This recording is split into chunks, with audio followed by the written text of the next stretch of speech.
If you're looking for an upgrade for your car, I would highly recommend these car seats. I'm sweating a little bit now because we're in a heat advisory right now, but I wanted to get these car seats on because it literally took about 15 minutes to put on. This was so simple.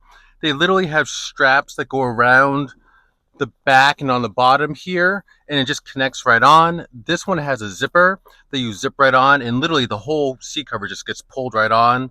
And then you have these little attachment rings that you just attach to the base, and everything stays really firm. I used this once in my girlfriend's car just to test out the driver's seat, and I really like the cushioning here.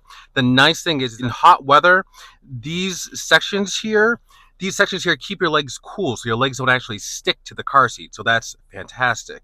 But it gives some padding. You have some lumbar support. It is vacuum sealed when you get it, so give it a little bit of time before it inflates. But I would highly recommend these car seats.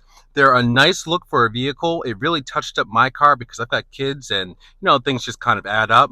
But it makes everything look a lot nicer. It's comfortable, and in the hot weather, your legs don't stick to the seats. So I would definitely say check this out.